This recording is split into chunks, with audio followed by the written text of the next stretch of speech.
And when we whoop enough ass, everybody gonna get in line and do right. All right, peace and blessings, Assalamu alaikum, shalom, welcome, everyone. We are back, we are live. In our program today, we are honoring the legacy, the life of Assata Shakur, JoAnne Chesimard. And so as we honor her tonight, a true revolutionary, a poet, a symbol of resistance, her physical transition to a new chapter, her journey from the streets of struggle to the spaces of refuge, mirror an ongoing movement for justice. Assata's transition isn't just about geography, it's about transformation of herself and the world around her. As we open this program, let us reflect on her words and her journey and what it means for all of us moving forward. We are all on a revolutionary transformation, a journey. Welcome all. All right, Doc. Yes, sir.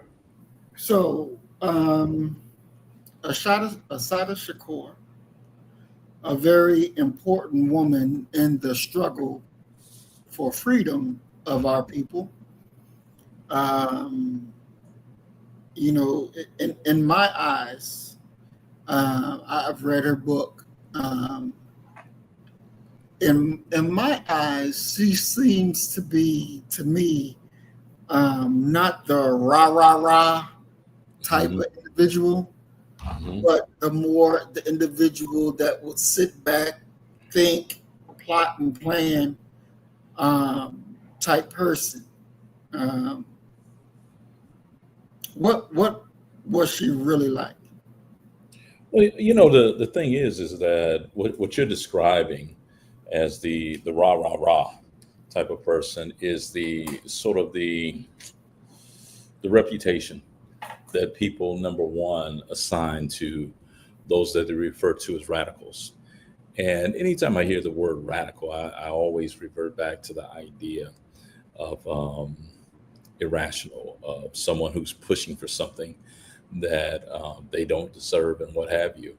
But in actuality, when you look at many of, especially the Black Power figures, when you look at many of these figures, you're talking about the tip top of the game. When you're talking about intelligence, you're talking about academic preparation and what have you, and understanding the system, and really being truth seekers and fighting for power. So I think that the way that you're describing Assata would be a very accepted and respected description. When I think about Assata, the book, and it's one of the books that for me, I'm consistently asking my students, and to be honest with you, it's sort of my opening question that I have when I meet with my freshmen every single semester. How many of you have ever read The Diary of Anne Frank? Every hand goes up because, of course, they've been forced to read The Diary of Anne Frank. And I follow that question up with what I think is a logical, acceptable question, especially for an audience of Black folk. And it is, how many of you have ever read the autobiography of Malcolm X? One or two hands will go up. How many of you have ever heard or read Assata's book? Rarely does a hand go up, rarely.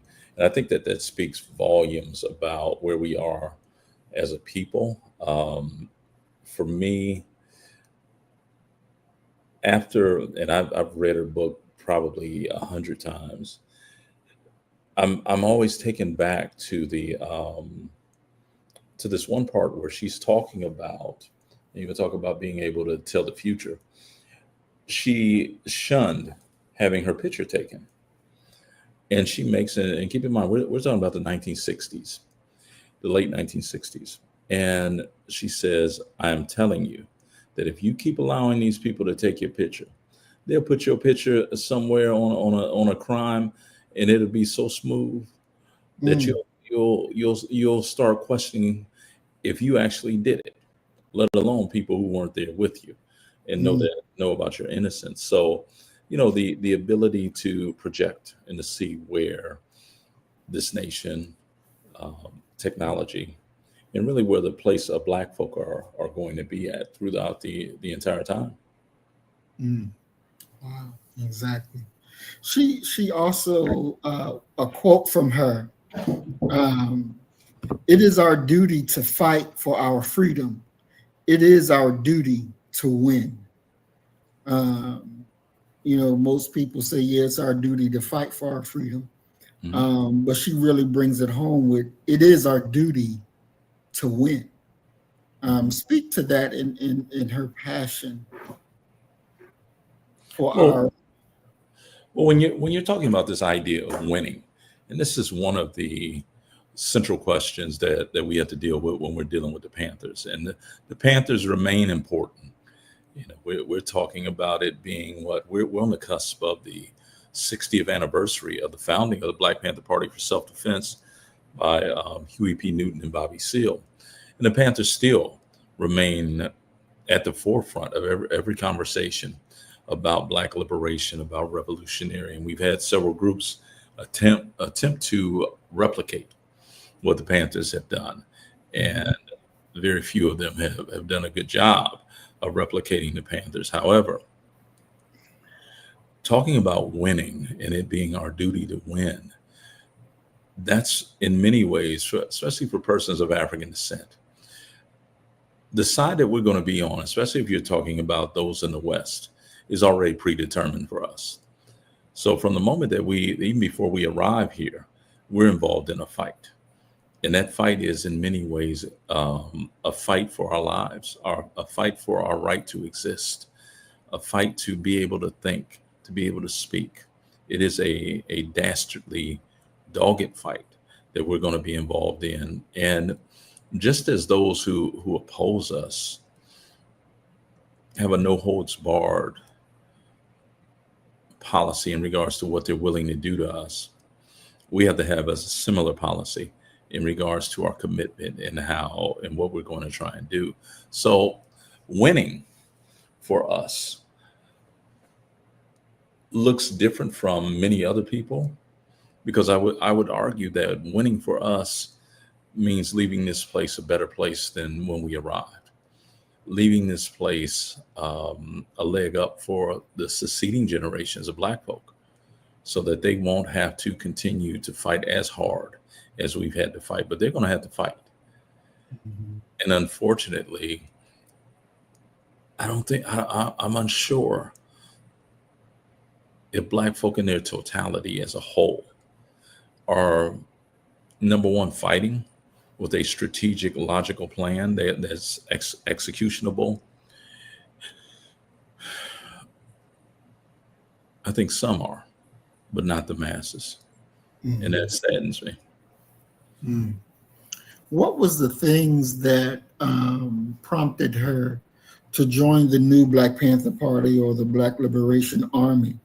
Well, What? the original Black Panther Party, not the new Black Panther Party, the original Panthers. She's a 60s, 70s revolutionary. So she's, like many other people, we Mhm. know that something's wrong. We know that we were born into this fight. And I truly believe that many of us were given a certain heart, a revolutionary heart, fighting for justice for our people. And some of us even go further and look for justice beyond our community and what have you. So the idea and the urge and the inner yearning to be free and to see other people be free, even those who may not have enough sense to recognize that they're even enslaved and enchained, to be free. So when you're looking at a group like the Black Panther Party for Self-Defense, let's be very clear that the original ideas of the Panthers was to be a community service group. And if we talked about earlier, genius, Huey P. Newton is constantly talking about the idea of all power to the people. Chairman Fred Hampton, he goes further and talks about black power for black people, brown power for brown people, red power for red people, yellow power for yellow people, and white power for white people. A call for all power to the people, regardless of who they are. So this inner yearning, and I'll speak about black folk in the 1960s. This inner yearning transferred from Dr. King's idea of nonviolent civil disobedience and integration, if not assimilation, to almost reverting back to having a black community that stood on its own, that controlled the politicians of its community, the economics, and especially the schools and education that was being poured into their kids. So you have the Panthers fighting for that, and you also have the Black Liberation Army that is fighting for that in their own unique way. Mhm. And she was she lived in the New York area, correct? Yeah. She Yeah. wasn't a Southern person, right? Well, her familial roots are North Carolina. Okay. Yeah, yeah. Just like most New Yorkers, you'll find so many of them are hailing from North Carolina and South Carolina, if you Mhm. trace their lineage back down. So she's North Carolina. Okay. Perfect. So, Doc, from an academic perspective in Black Power studies, Uh-huh. how does the passing of an icon like Assata Shakur challenge us to move beyond mere remembrance and immediately focus on the next phase of building a Black reality and conducting war on those who oppose it? Well, I mean, it should move you past that. Just simply, if you have an idea, an inkling of honoring these people, of understanding exactly what is the sacrifice that was made. Mm, And can you match that sacrifice? You look at what Assata Oglubala Shakur went through. You're mhm, talking about being exiled from, and I don't care what anybody says. I don't care where you go. You can go to a distant galaxy. You're never going to find any people who are like black folk. You mhm, are a one of a kind, unique people. And if you go back and you look at a writer like James Baldwin, I can read Baldwin's work and I can tell you what he wrote when he was incubated and within, close to the power source of black folk mhm, versus when he was in Europe. Sort of the exact same thing when you look at being taken away from your people, being put in forced exile from your people. It's an excruciating existence that has to be a nightmare because you've experienced something called love and black love in particular, and mhm. to be forced away from that, has to be the height of ridiculousness and suffering. Mm. And so the rest of her family, were they up in this area as well, or the majority of them stayed down south? When she talks about her family in Asada, you get the impression that she has some in she doesn't say how many, but she Mhm, has some in North Carolina still, and she definitely has some in the New York, New Jersey area. mhm, Most notably her aunt who served as her attorney, Evelyn Williams. And I tell my students, those who are interested in Black Power and interested in some of these icons, go read Evelyn Williams's book, Inadmissible Evidence, and mm, it'll blow your mind when you really get a different view of what it is that Asada actually went through during her mhm, trials. Her aunt served as one of her attorneys, and she makes this very interesting statement in her book. She says Asada did not really tell you about how harsh her incarceration was, and the reason she didn't is because she didn't think people would believe her. mm, And you have to remember that while they're processing her to eventually try to lock her away forever, Asada for a time period is going to be held in a maximum security male prison and mm. harassed, on a daily basis there. So you have those things that are going on. But as far as an idea of how do we honor these icons, I think the greatest honoring that one could have is to match their sacrifice. And their sacrifice in many ways was their very lives, or at least a major portion of their lives. Mm. Wow. And she was charged with different crimes at different times. A host Um, of, a host of crimes. If mhm. you look at the inner cover of her book, she lists the innumerable crimes that they had her up for. I wonder if we could find the official list of crimes that Assata was charged with, because it's in many ways startling, to be honest with you. And all of those crimes that she was charged with, of course, none did she actually do or have anything to do with. Is that correct? Well, what I'll say about that is that she denies so much of it, Hmm. but at the exact same time, if you really take a look, and a serious look at that time period and allegations of crimes, bank robberies, kidnappings, and things like that,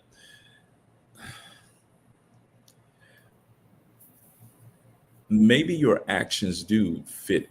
some of your actions do fit into what is being alleged. But is there a higher reason or logic in regards to why some things occurred?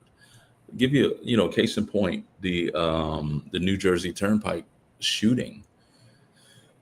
She's going to be charged with shooting and killing an officer, even though it's very clear that it was impossible, physically impossible for her to raise her arm and to fire a gun. However, it's the old dodge of, if you're in the car when something happens, they're going to charge you with that as well. And that's a major, major, major, major, major problem that the system does on us. And when you look at it in hindsight, you can see what happened. But at the exact same time, you can also understand that the idea of guilty, not guilty, of getting off, are all contextualized by some historical events that one has to be very careful in regards to passing judgment, saying who did what, why did they do that, and what have you. And so it seems, so some of her charges that she was charged with prior to um, the uh, the incident that went down on the highway, Mhm. they charged her with kidnapping of a drug dealer, Mhm. which she was acquitted of, bank robbery, which she was acquitted of, Mhm. resulting in a hung jury and a mistrial. Attempted murder of police officers were dismissed, and attempted armed robbery also dismissed. Mhm. And we know COINTELPRO has a big hand in all of that. Well, yeah, I mean, when you really think about it, I don't want to give the FBI and J. Edgar Hoover too much credit for a lot of this, although they deserve a lion's share of the credit. But let's not forget that this is a multi-pronged, three-level attack.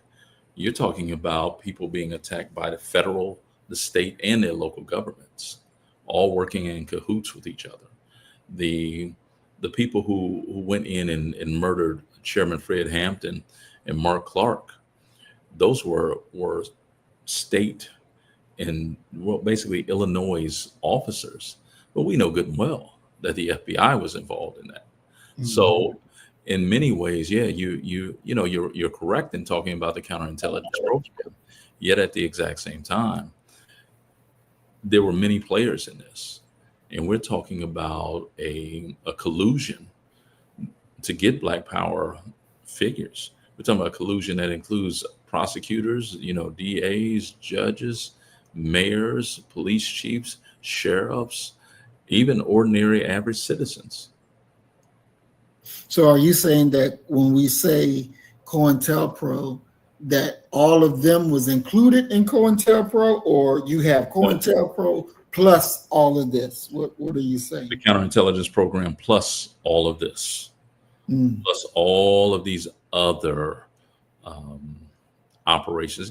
I'll give you a perfect example of how American repression occurred.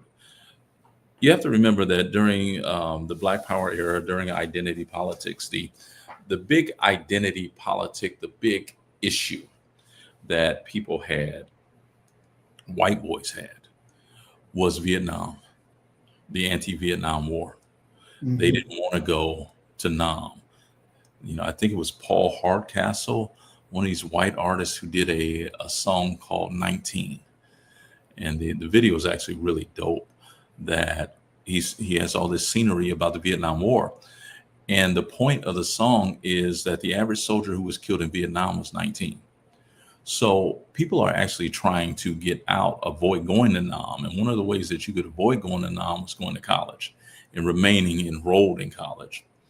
But at that time, college was not for everyone, meaning financially, economically viable.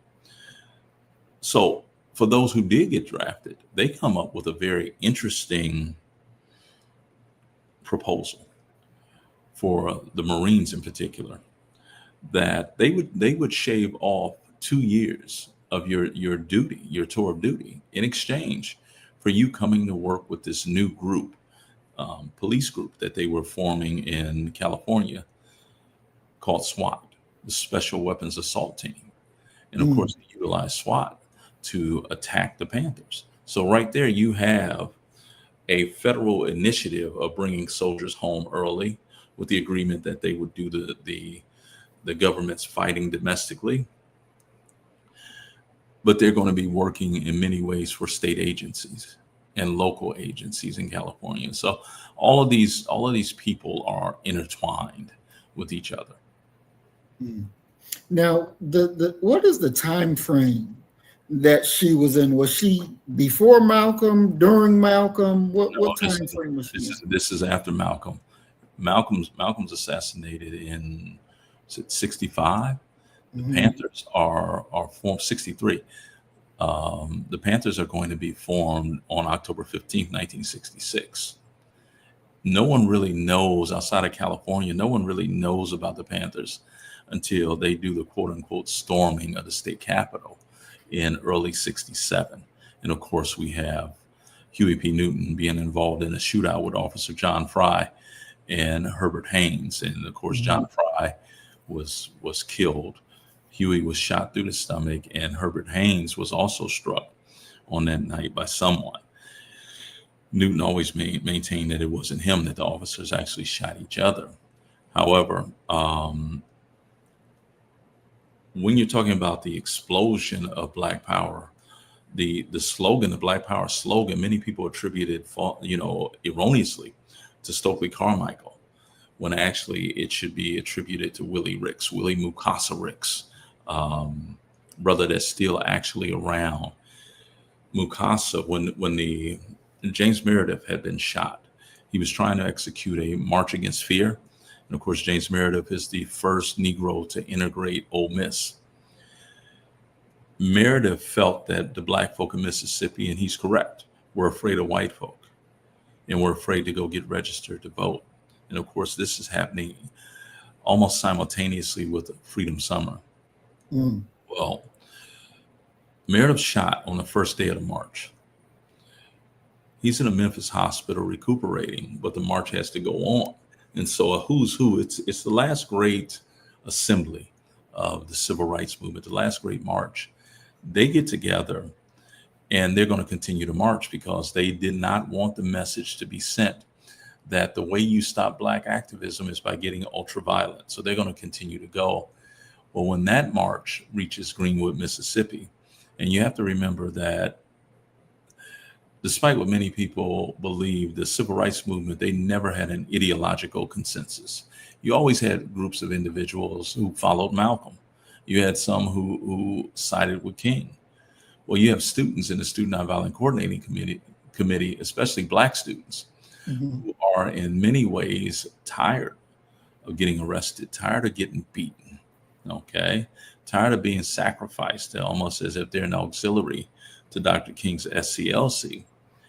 These young folk are going to be the ones who, number one, wanted to criticize JFK before the March on Washington. So you have some rumblings occurring as early as 1963. Mhm. By 1965, you have a situation where the march, Meredith's March, reaches Greenwood, Mississippi, and Greenwood, Mississippi is SNCC territory. Mhm. And Willie Ricks was an advanced scout for SNCC, and Ricks is going to be the one. His job was to teach the songs and the slogans to sharecroppers, so that when the march made it to their city, they would know what to say. Well, he decides he's going to change the slogan. They had been talking about it. He said, we're going to do it right now. And so instead of teaching them freedom now, what do you want? Freedom. When do you want it now? He taught them Black Power. What do you want? Black Power. When do you want it now? That leads to a change, a public change, because white folk are going to leave the movement by and large. And when white folk left the movement, they went in and threw their energies behind feminism, um, LGBTQ, all the 60s identity politic movements that you see. They all grew out of the civil rights movement, including Chicano movement, Black Power being another one that grew out of it. And of course, if we're talking about Black Power, we got to also talk about womanism growing out of that movement as well. So these Panthers are in 66. They're rolling by 67, 68. So these are Malcolm's children. If we want to be as far as the timeline goes, these are the heirs to Malcolm's legacy. And of course, within the Black Power movement, you're going to have such radical diversity of groups and leaders. People really they don't agree, and they oftentimes had a very difficult time nailing down what Black Power even meant. It isn't until we get Charles V. Hamilton and Stokely Carmichael's book Black Power that we even get sort of a functional definition of what Black Power even means and what Mm. it's supposed to be doing. Doc, we talked before about the reasons you got a SNCC, the reasons you got a new Black Panther. Now, I don't know why I keep saying new Black Panther Party, but Black Panther Party. And as you said earlier, Black Panther Party wasn't even very well known until the courthouse, until the when they walked into the thing with the Sacramento. guns. Yeah. Right. So what was going on up in the New York area that made her want to be, I have to be a revolutionary? Well, I mean, you have to really think that so much of the rebellion that occurs is coming out of urban America. If you go back and you look at the fact that Watts exploded in 65, Mhm. America is going to have urban riots for the next decade plus. Every summer, some urban area is going to explode in riots. Okay. So the idea of what's happening in a place like the Bronx, a place that like Harlem, like Brooklyn, um, New Jersey, we can go to Brick City, and Mhm. it's an urban blight. Same thing with Philly. It's an urban blight that is going on. One of the things that the civil rights movement failed miserably at, it was its ability to deliver tangible gains to Black folk, meaning Mhm. jobs, meaning housing, meaning better opportunities to buy a home outside of a red line district. Kingdom didn't achieve that. They don't really have a economic component to what it is that they're trying to do. Now they're able to secure votes, but for people in Philly who already had to vote, what good is that? Is that really progress for them? So this urge to do something to improve the Black situation and the Black plight, it predates the Panthers. Okay. And one could argue that it is in many ways the catalyst behind much of what we see throughout the 20th century in regards to Black folk after they have migrated, after they've been pulled with the allure of jobs and better educational opportunities for their children and what have you. They're in many ways having to scrape a life together. We often fail to realize that when you look at an individual like Ellsworth Bumpy Johnson, look at a person like Frank Lucas, these guys are so notable within the Black community because they're the bank. If your dear mother were to pass, and that white insurance company say, well, look, we're not going to pay out on this policy, how you going to get her in the ground? Right. You have to turn to the Black network, and that's one of the byproducts of an urbanizing of Black folk. Who's the brother from the Harlem Renaissance? Alain Locke. Alain Locke said that once Black folk left the South and the plantations, they became a new Negro who was unafraid of white folk, who was bold, who looked white folk in their eyes, because he's in a different context. Right. Right. Well, Doc, one thing that I disagree with in her memoir, she wrote that one of the most important things the party did was to make it really clear who the enemy was. Not white people, but the capitalist, imperialist oppressors. Right? And my disagreement with that is that is your white people are the number one enemy. This capitalistic system, imperialist, all of this concept came out of their minds, and they drive that bad boy home each and every day. So to me, saying don't look at the white man isn't your enemy, it's these systems. Well, these systems came out the mind of the white man. Right. And it is the white man who continues to use these systems for their advantagement and our degradation. So, by saying not the man, it's the system, that doesn't work. That doesn't work. See, you're touching upon what is the crux of the issue in regards to the original Black Panther Party and recent manifestations of the Panthers. The original Black Panther Party. Let's be very clear on this, and I know that you and the audience will understand what I mean when I say that the Panthers are not really Black. They're red, meaning socialist, if not communist. Okay, right. They're focused upon these larger structures. And once again, Huey P. Newton, his mind is studying things and talking about things that go further than just a racial essentialist argument of Black versus white. What Huey is saying in many ways, let's be very clear. And I listened to, I heard this in what you just said. And I'll ask you the question in this way. Is everybody ripping off Black America white? No, not physically white, but their mind is. Okay, but see, you have to think that it's the system there, and that's what the Panthers are talking about. That here you have a system that is seeking to devour and consume any and everybody that it can. And it's the ultimate, if capitalism had a mantra, that mantra would be either get down or get laid down. Right. And so in and of itself, it causes you to have to make a very crucial decision.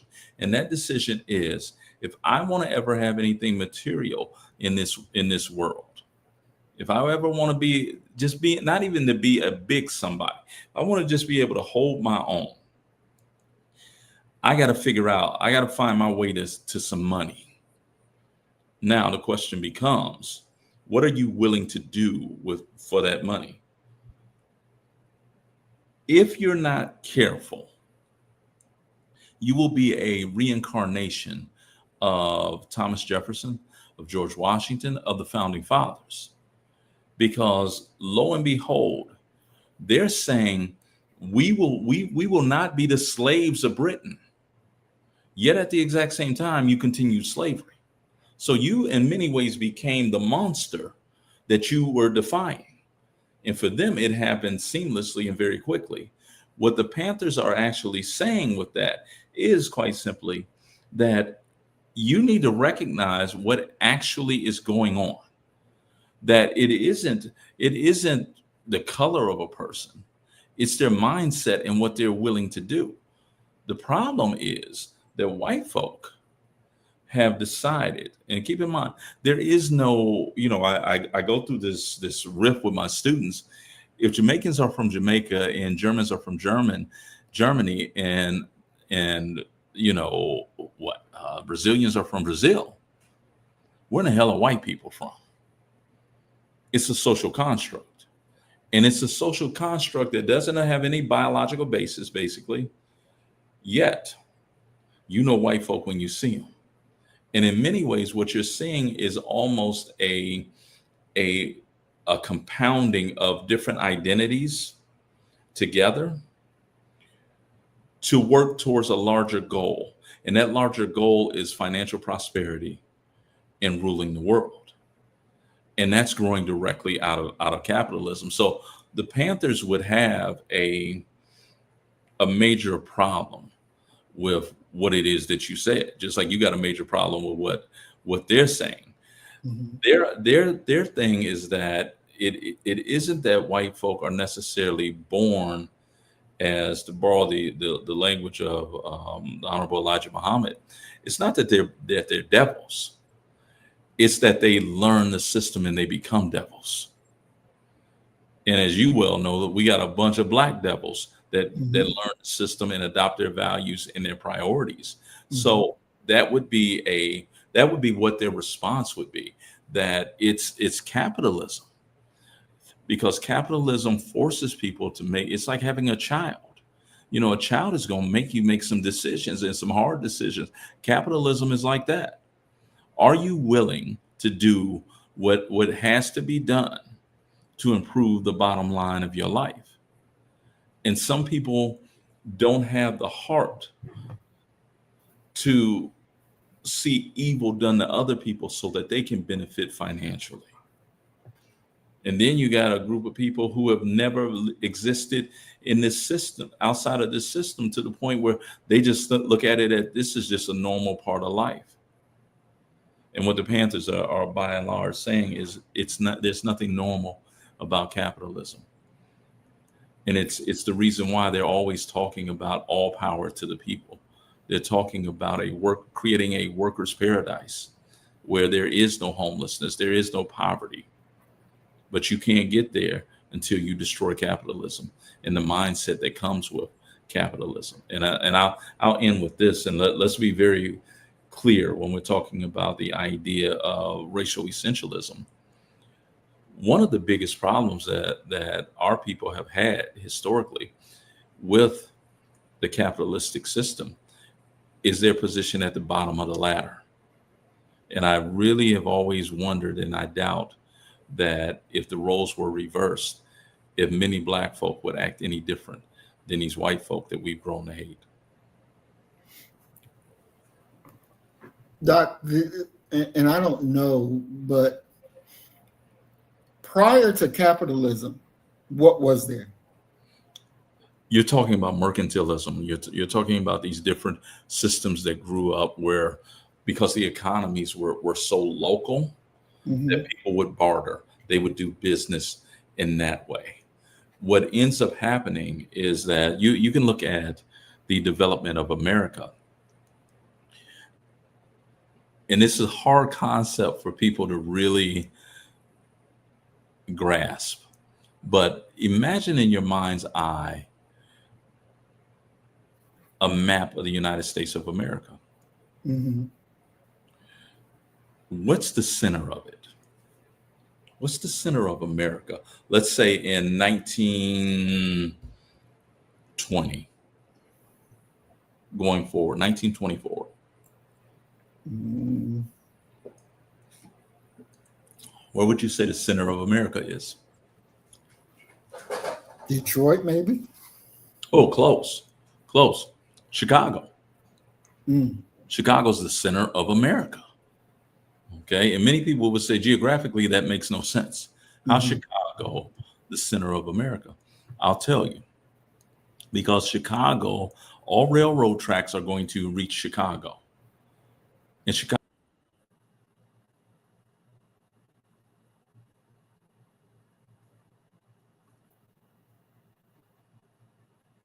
Doc, you still there?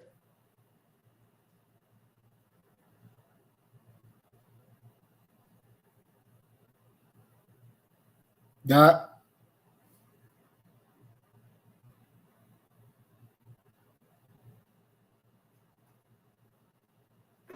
I think we done lost Doc for a second.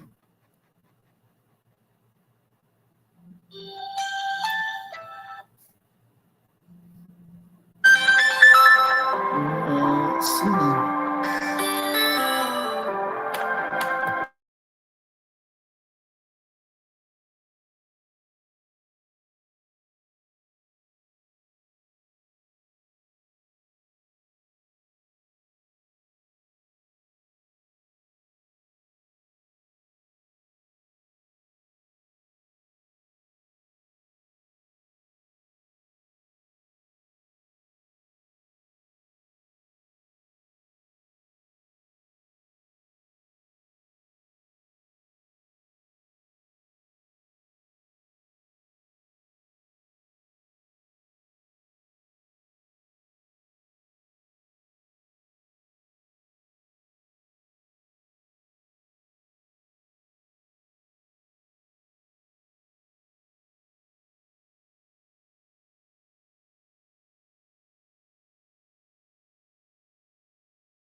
All right, Doc, we got you back. Yeah, that was strange right there. I don't know what that Yeah. was.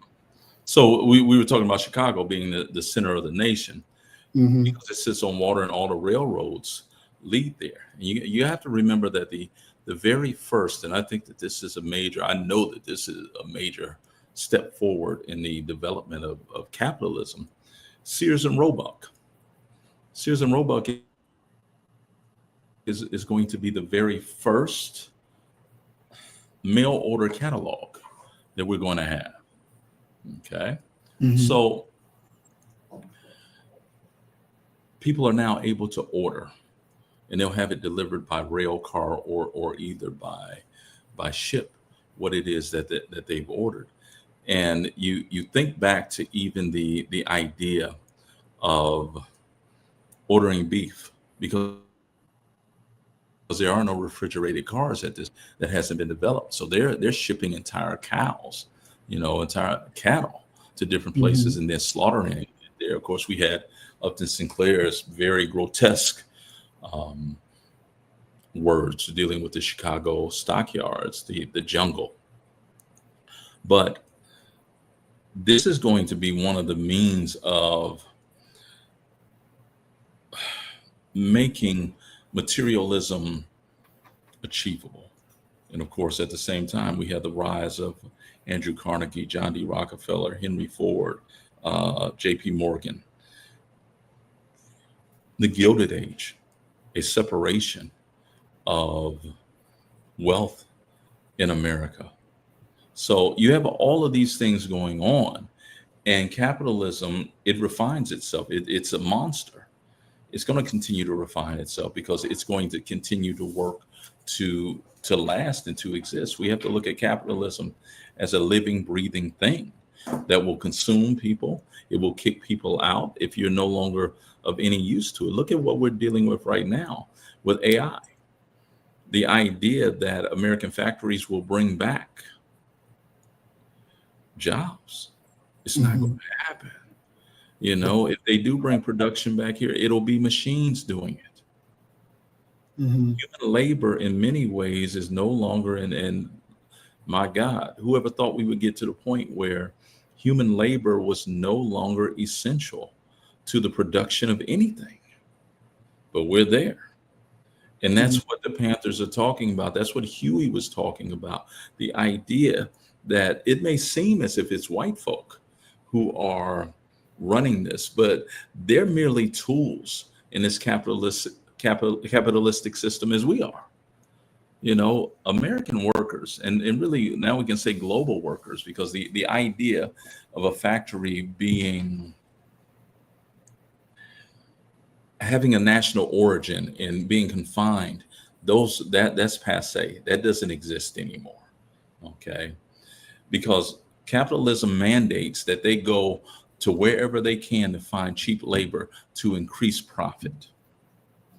So when you're talking about American workers and laborers around the globe, one of the best ways to look at it, and this supports what the Panthers are talking about, is that workers are actually, you're never the machine. You're the grease that and the oil that makes the machine run. And once it loses its viscosity, it's discarded for some additional oil and grease. That's what they're talking about. It's not that the Panther position is not that white folk are inherently evil. It's that they have, in many ways, kind of sold their soul to participate in the system. And you also have to factor it through this other thing, and it is quite simply, you're talking about the 1960s. You're talking about an era where the wildest white folk that America had probably ever seen in their lives rear their head. You're talking about Charles Manson. You're talking about the weathermen who are going to change the political climate of this nation. These are, you know, this is the free love movement. These are some different white folk. And remember that the Black Panther Party for Self-Defense was the first major Black power organization to forge a interracial alliance with the Peace and Freedom Party, because those white boys had some materials, a sound van, had access to copying machines and things like that, as the Panthers are trying to get the Black Panther newspaper going, and they're also trying to propagate the Free Huey trial. Because they understand that the public persona is going to have a major impact upon the outcome of that trial.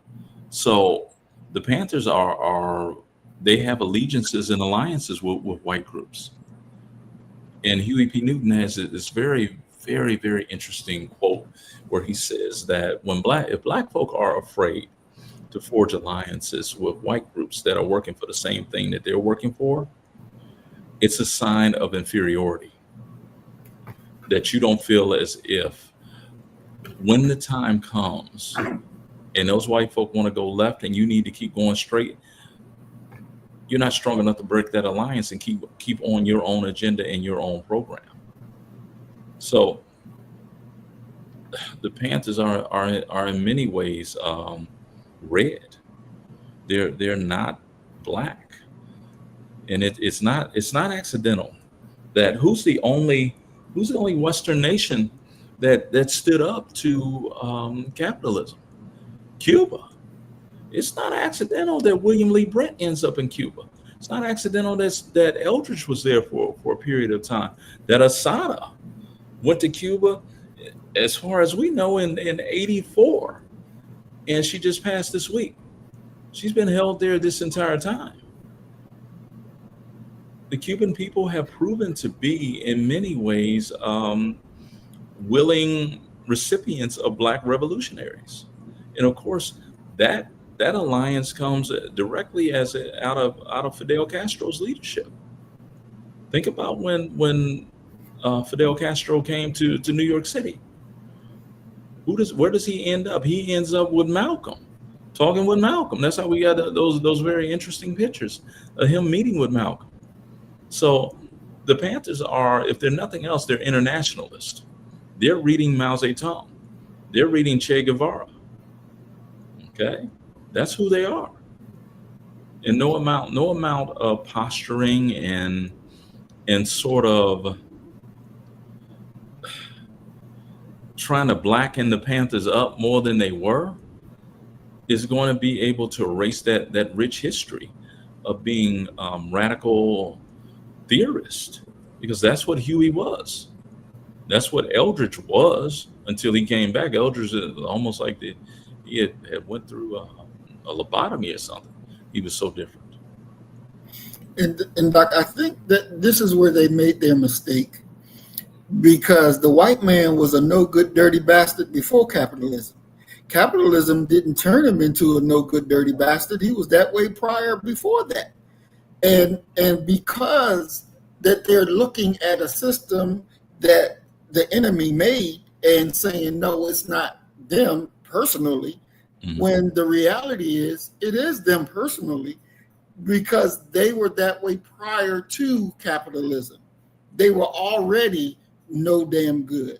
And so I think that when we try to remove the man from the system that the man made, we make a very big mistake. We make errors in judgment, and it gets us killed, because we replace the enemy with a system that the enemy made, and we let the enemy off. So, no, don't blame the white man, blame the system. No, baby, it's the white man, because the system came out of him, just like the spider web comes out the being of a spider. I mean, I hear what you're saying, and I hear your argument against what the Panthers are saying. But they would have a lot of issues with that, and one of the issues is quite simply, who is the white man? And looking at human history, the argument would be, and this would probably be a part of my argument, is quite simply, turn of the century, who was white? And the only white folk in America at that time were white, Anglo-Saxon, and Protestant believing. These Johnny come latelys, these new immigrants, the Polish, the Russians, the Irish, and what have you, they wouldn't even fit under the umbrella of whiteness. So what in many ways the Panthers then would be asking is a simple question of the idea of a racial essentialism that a group of people were put here on earth as demons, as the devil himself.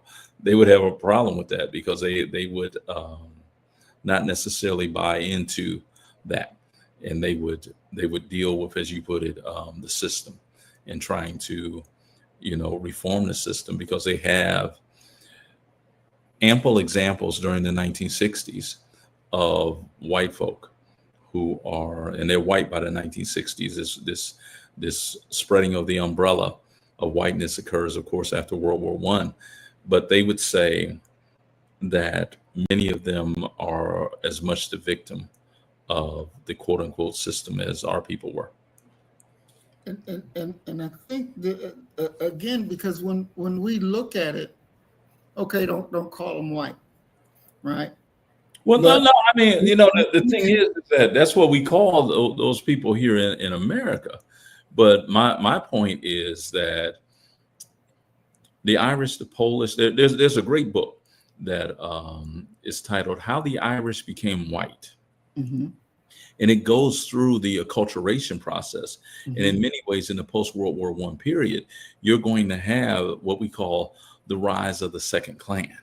Mm-hmm. And the rise of the Second Clan is, of course, they hate Black folk, but it's very much focused in targeting these new immigrants, because we're coming out of a world war, and the argument is quite simply the reason that we entered World War One is because you have all these new immigrants who have not assimilated to America, into American values, American principles, and what have it's untrue, but that's the motivation of quote unquote white folk, white Anglo-Saxon Protestants at that time. And you're going to see a cracking down upon the use of a native tongue, the cracking down on cultural celebrations and what have you.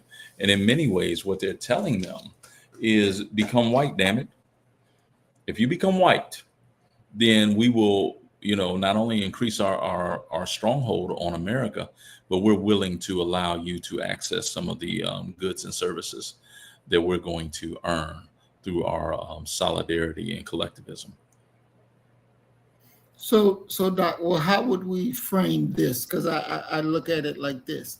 If we put the British cracker, the American cracker, the German cracker, the Italian cracker, the so-called Israeli cracker, we put all them crackers up there, and then you put up there a Japanese person, put up there an African person, right? And we look at them. We can see the difference. Which ones are which ones are different? Which ones that give us these problems? We can see who the problem person are because they all have the similar shade. Okay, they're all white. They're all white skin. You don't want to call them all Aryan. You don't want to, because they're in this part of the land. They're German. They're British. They're so-called Israeli. They're But at the end of the day, when we're looking at them, we see and understand that these demons are all the same. They all act the same. They all do the same. But what I think that the Panthers, Assata, Black Liberation Army, I think that what they would caution us about, and they would be on solid historical ground, is quite simply that you won't find, especially at this moment, towards after the Great Depression, mm-hmm. You're not going to find Irishmen here.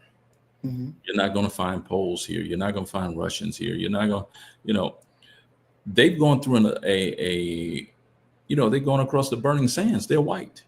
Mm-hmm. And if you were to go to Ireland, if you go to Britain, if you go to Amsterdam and what have you, those people are not referring to themselves as white.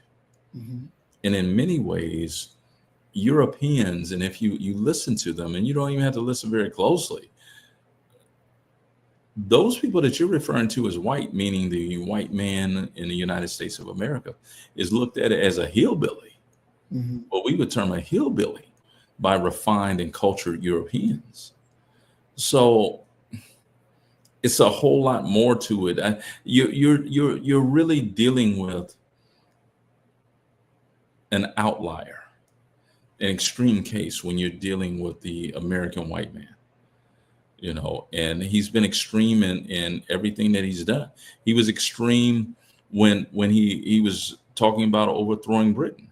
He was extreme when he's talking about the idea of blowing up the Statue of Liberty, Wall Street, and the Mall of America, which is what the weathermen were attempting to do. So he's an extreme case. And the caution would be quite simply, be very leery and careful, and this is coming from the Panthers, of distancing yourself from potential allies who could work with you. Because if we're both going in the same direction, we should go in that direction. Okay?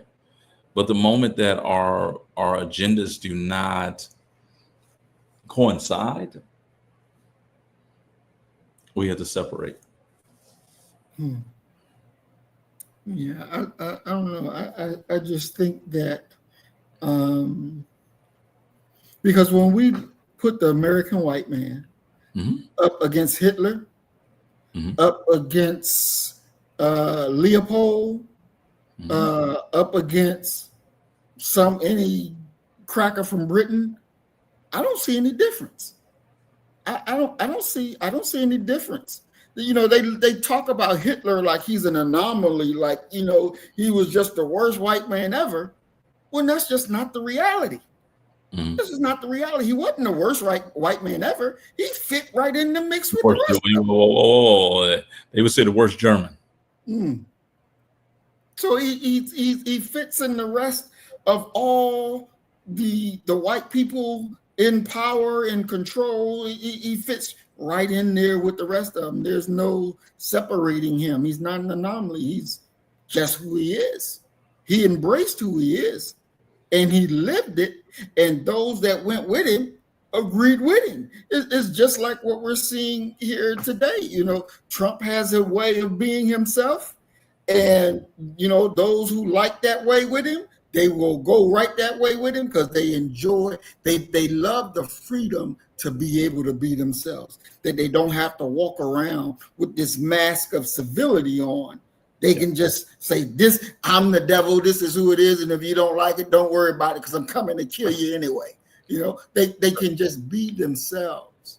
Okay, but let me you know, in my argument is against my argument is the Panther argument against the idea of people arriving here predetermined for good or evil. Assata, Mm-hmm. take it back to Assata and Assata's escape. Okay. Okay. When the jailbreak, when the prison break occurs, you can imagine how many law enforcement officers are on their way there, Mm-hmm. because this is an outbreak from a prison. And if Right. you once again you go back and you read Evelyn Williams's book, Inadmissible Evidence, she talks about visiting Assata the week that the outbreak, the prison break occurred. Mm-hmm. And she notices that Assata is really not paying much attention to her. She's paying attention to how things operate and how they move in regards to the ins and outs of the prison. Mm-hmm. So when the day of escape occurs, and of course we know that the great soldier, that are now our ancestor, Mutulu Shakur, was involved in this. How do you get Assata out and past the police checkpoints that are going to be set up? Because you know that they're going to be set up. Mm-hmm. Well, what the Black Liberation Army has been able to do, and this could be the one exception for you now. Okay. Assata's in the trunk of a car Mm-hmm. being smuggled out, and this car has got to make it through the checkpoint, and they're stopping the cars and they're searching the cars. Why does the car that Assata was hidden in not get stopped? Why is it just waved through? Because there's a white female driving it. Mm-hmm.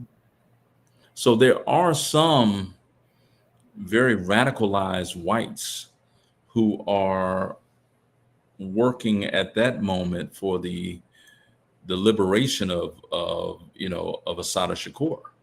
Mm-hmm.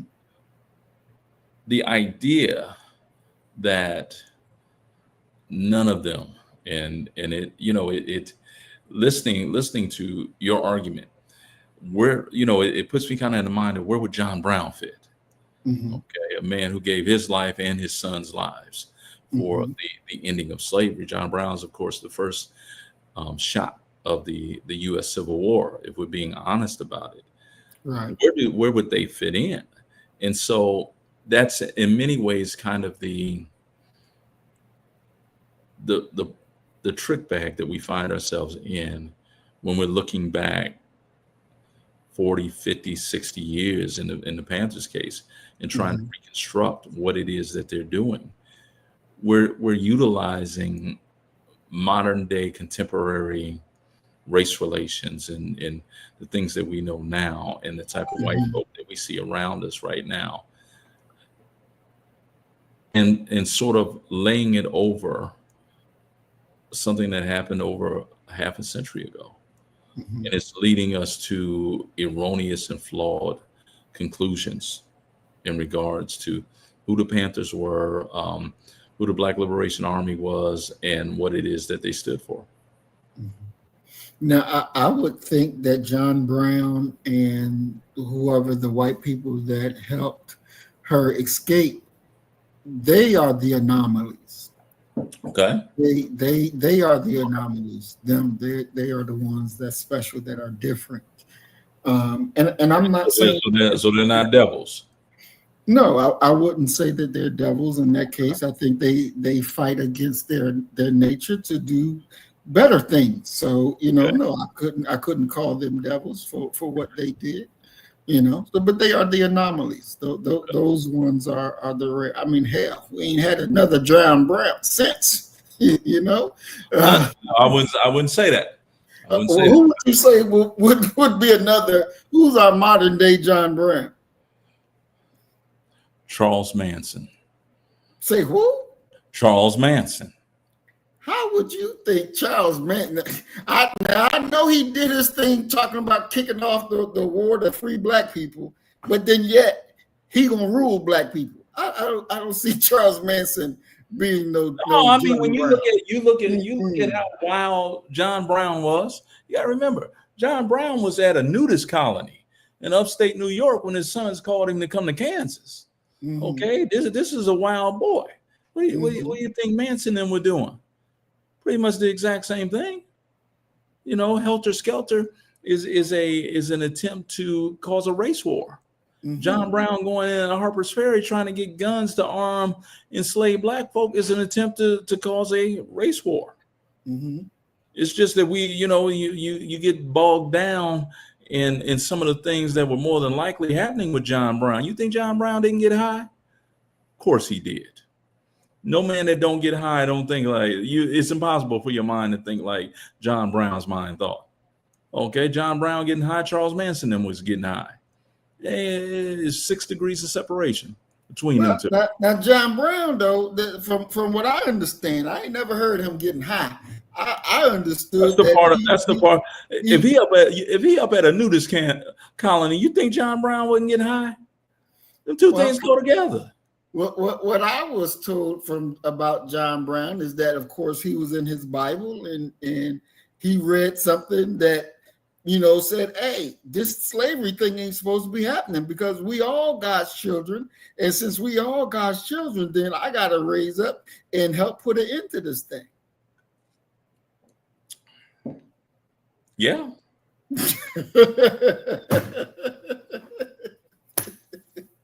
You think about how unconventional that line of thinking that you're talking about right now is. You think that John Brown then wasn't doing something? Come on, man. Come on. Drugs just hit us in the 1950s and 1960s? No.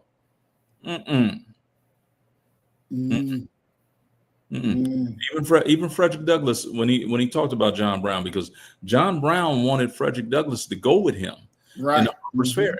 And he said, "Are you mad?" Mm-hmm. Which in our time, it would be, man, is you high or something? Mm-hmm. Mm-hmm. You're going into a perfect steel trap. When you go in there, there's no way you'll be able to get out. Mm-hmm. High thinking. Mm. I kind of feel like Fred is the one who told on his ass. Fred did end up with a white woman. Mm-hmm. Exactly. Okay, we're going to go look at this video of how Philadelphia played the news of her passing. So let's go see this.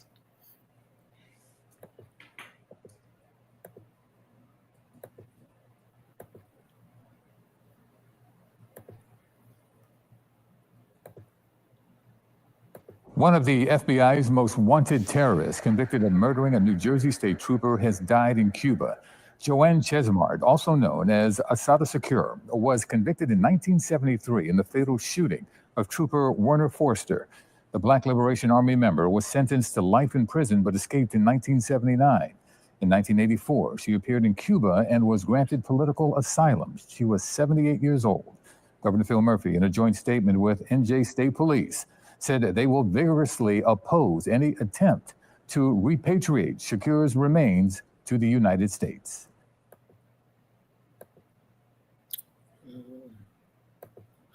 So there you have it.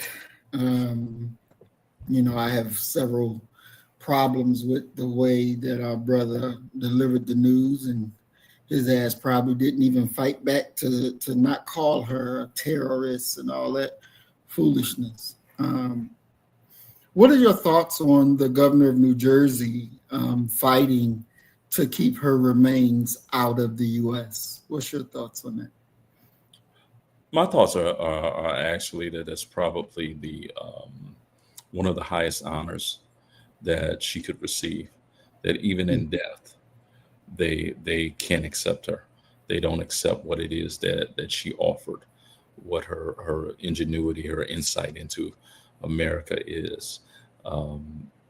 You would actually have to wonder if her message was strong enough, if her stance was strong enough, if they were willing to accept her even in death. So there's a part of me that kind of applauds that continuing resistance. It's their tradition. You got to remember when the United States reestablished diplomatic relations with the island of Cuba, that Chris Christie's fat ass wanted to have Assata Shakur returned as a part of the reestablishment of those relations.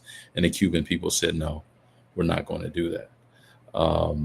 So in many ways, I kind of smile inside at that. Even in death, the sister is still too strong for them. And let's be fair and let's be honest about this. This soil doesn't deserve to receive her body. It just doesn't. Do you think that if they did get her body to come back, that there would be a lot of Black people to go and to view her body? I believe there would be a lot of Black folk who are conscious, who would, but at the exact same time, I think that there's a generation of individuals who have no idea who Assata Oglubala Shakur is. And that's a shame. And it's one of the things, like I talked about, the opening day of my course every semester. I ask my students, do they even know who she is? And one of the more egregious things is that, number one, they don't know who she is. And number two, they try to tell me that she is actually Tupac Amaru Shakur's mother. And I'm like, no, that's Afeni Shakur. That's not Assata Shakur. And so maybe if we raise enough hail, that we'll be able to get her. We'll be able to get some people to look at who is this figure that we know as Assata Shakur. But there are some sisters. I know that there was a group of sisters who called themselves the Daughters of Assata. And so that's in many ways encouraging. And we can't, this is one of the traps that we have to avoid at all costs. We can't sit up and criticize white folk for the evil that they do, and then turn around and accept their portrayals in the news that they deliver to us about us as if it's valid. I think that there's a lot more people who sympathize with our struggle and who would sympathize with the life and the legacy of an Assata Shakur, because quite simply, all of us have been catching hell in one way or another. I think this would be a good time for them so-called white friends or good white people to get their ass involved and help get her body back over here, so that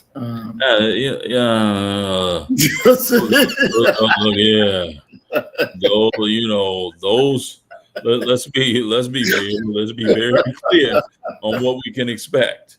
Okay. The children, well, and I won't even say the children.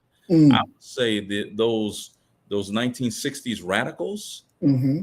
the great economist Julianne Malveaux, she would say that a skinhead ain't nothing but a white boy who, if he went and grew some hair and got a haircut, could go get a job on Wall Street. Mm. Many of those white radicals of the late 1960s and the identity politic movement, it wasn't even their children. It was them who turned their back on the struggle and abandoned any pursuit or semblance of racial justice or socioeconomic balancing out or equality. And with them vacating that spot, Lord knows their children vacated it. Now you'll have an outlier or two who wants to stand up for justice, but by and large, I don't see many of those people. I don't see many of those people. I see at best them being centrist. I don't see them over here on the left doing whatever they can do. These are the same people who mock Bernie Sanders. Mm. Mm. So no, I'm not hoping for that. You don't see that Mm-mm. Okay. Another one of her quotes is Black revolutionaries do not drop from the moon. We are created by our conditions and shaped by our oppression. Break that down for us, Doc. There are some of us some people will refer to us as being empaths, empathetic. We are so connected to our people and so connected to the suffering that they go through that it begins to shape who we are. It shapes how we see the world. It shapes, what it is that we seek to do with our lives, what we seek and desire to give our lives to. Mm. So in many ways, you're talking about, people, you may have the qualities of being a revolutionary, be charismatic, be courageous, but those are also the qualities of being a pimp, being a pastor. Okay. Mm-hmm. But it's the context that you're raised in. It's the mentoring that you go through. My mother, on the wall right behind me, I asked my mother, because she would always, she was the first Black nationalist that I knew. Okay. And I asked her, I said, what, are people giving all of this, what do we owe to that? And she just looked at me and she said, your very life. Mm. That's what you're talking about, the conditions of, that you're raised in, the urge to go ahead and do some good for the world, something beyond trying to secure a Lamborghini or a Michael Kors bag. Something that is going to live well beyond your life and your existence. Mm. So revolutionaries are made. We are, and we're made by the historical context that we're raised in. We're also gifted and blessed by God with a heart to want to do good. How did she transition from the Black Panther Party to the Black Liberation Army? What do you mean by transition? How did she go from one group to the other? Because in the newscast, he didn't say she was part of the Black Panther Party. He said that she was part of the Black Liberation Army. Black Liberation Army? Right. How did she switch? Many people would argue that they are one and the same. That the Black Liberation Army was actually designed and created to be the hitters of the Black Panther Party. You're not going to see much separation. When you listen to some of the things that Assata talked about, listen to what Mutulu is talking about, even Afeni, it's Panther ideology. There's no real separation there. Many people erroneously want to break the Black Panther Party apart into Newton loyalists, Cleaverites, and what have you. Black Liberation Army, it's all the same. They're all fighting in working towards the same goal: the destruction of capitalism, the uplifting of humanity. Okay. So are you saying that the Black Panther Party still controlled them, or they were functioning on their own, but still a part of the They're functioning on their own, but you have to remember that the Panthers are, number one, a national organization, but more importantly, for what I'm trying to say is the Panthers were a very young organization. Okay. We're talking about 19 to 23, 24 years old. Look at a figure like Eldridge Cleaver. Eldridge was probably 27, 28. They called him Papa Rage because he was older than everybody else. So when you think about a very young organization trying to put together a not just national, but also international organization, there are going to be some gaps and some holes there. And the Panthers, they busied themselves during that first year of 1967 when they go ahead and expand nationally. They're trying to create curriculums and guides of what it means to be a Panther, because you have so many people who saw the Panther image as a result of that state house, the state capitol raid, as they called it. And they want to be Panthers. They know, well, I couldn't do what Kingdom did, but I can do that. So you have all these groups sprouting up, and they're operating in the name of being Panthers, but they don't understand the Panther ideology. And the initial demand for the Panthers was actually that you had to move to Oakland and you had to learn the ideology and you had to sell newspapers and what have you. That wasn't feasible, especially for people who are all the way out east. So you wind up with these curriculum guides, these ideas of how to be a Panther and what have you. And some of the rules were followed and some of the rules were not followed. It's a very difficult thing to administrate such a growing organization, and you 19, 20, 21 years old. Almost impossible for you to do it. And so you find these variations of Panthers, like the Panthers in Chicago, they wore fur coats, slippers.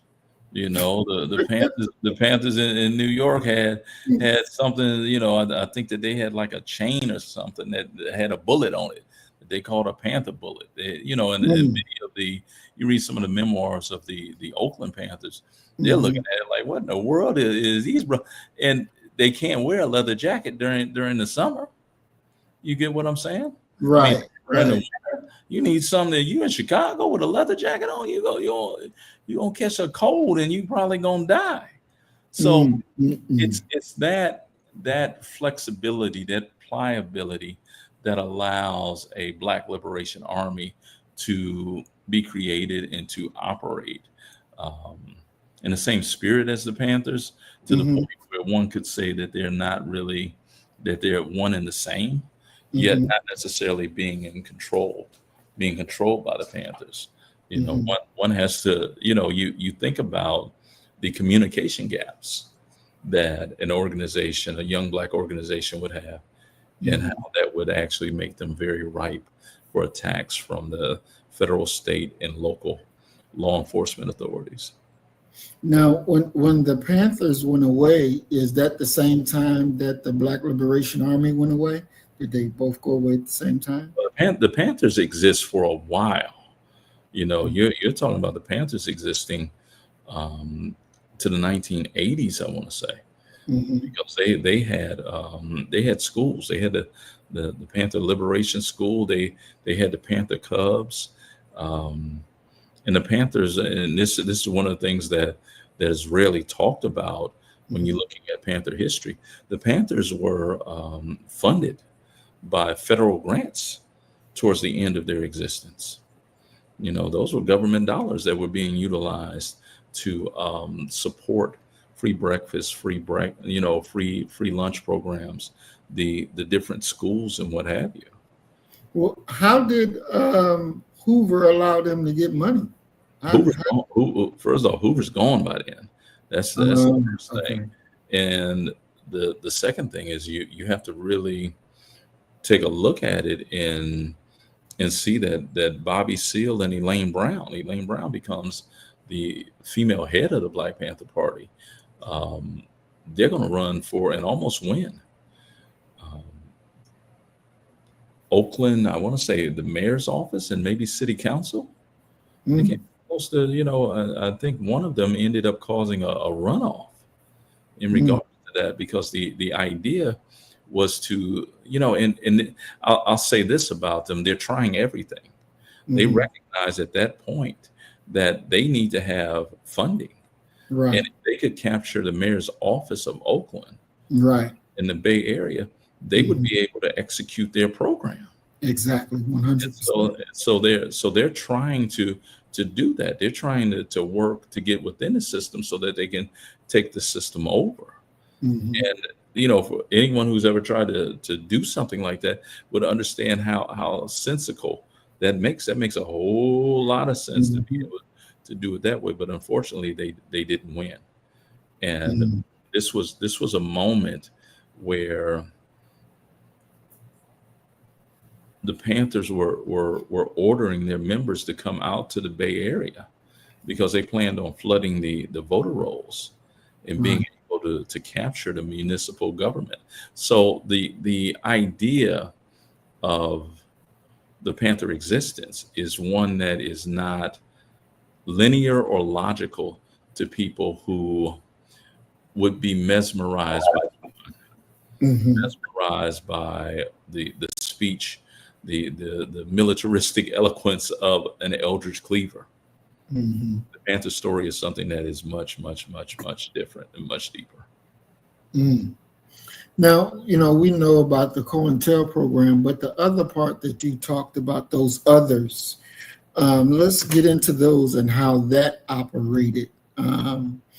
Was that just going off of, there's no written code book or anything like that, but because you Black and you trying to do this, which opposes what I'm trying to do, we all going to be out after you? Was it a thing like that, or was it more closely knitted situation? Well, I mean, the thing is that when you, and I think it's best if we start at the top and we start at the federal level and what they were doing, because that is, that's the head. You have a division, I want to say it's a Division 7, but I would have to check my notes to verify that. They're in charge of the Bay Area. And so they know, because you have to think that the epicenter of radicalism and activism during this moment, the epicenter of it is, believe it or not, San Francisco. In Oakland, it's the Bay Area. Cal Berkeley used to be the most radical university in America, if not this galaxy. That's where the radicals were at, Cal Berkeley.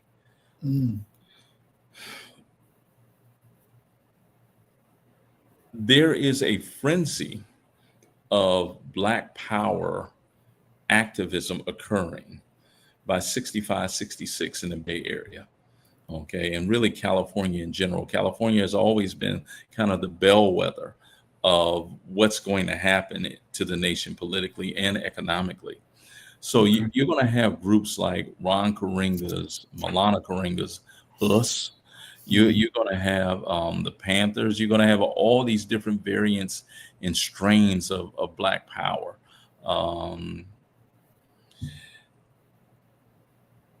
Hoover's agents in the Bay Area, they knew about the Panthers. They claim within 6 weeks of their formation.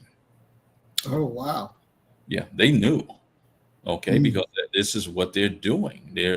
This is their job. And Hoover was crazy, number one.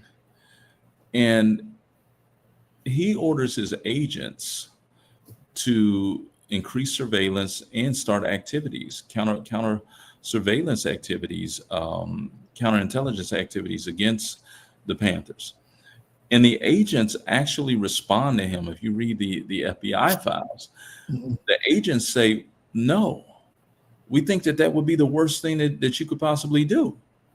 So why would you make a move against an organization that has approximately 10 to 12 members? They're no threat to anything or anybody. Mm. They're pleading with Hoover, and they say, listen, if you do this, you're running the risk of making them martyrs.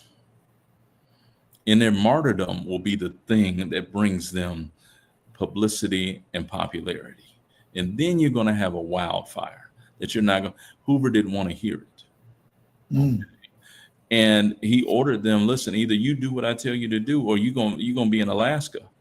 So that's one of the first layers of the federal government attacking not just the Panthers, but American radicals in general. When you look at the activities, they refer to it as the racial division. They're attacking anyone and have surveillance upon anyone that is notable in their book. We're talking about Dr. King. We're talking about Malcolm. We're talking about the Honorable Elijah Muhammad. We're talking about the whole kit and caboodle Right. of Black radicalism. So you have that going. And to go down one level, which would be the state level, Mhm. you have a cooperation between state politicians and local politicians, and also the law enforcement agencies when you're dealing with the Panthers. The reason that the Panthers were going to the state capitol is multifold. One is you had a brother in the Bay Area by the name of Denzel Dow. Denzel Dow is going to be shot and killed by the Oakland Police Department. They claimed that he was trying to scale a fence. Mhm.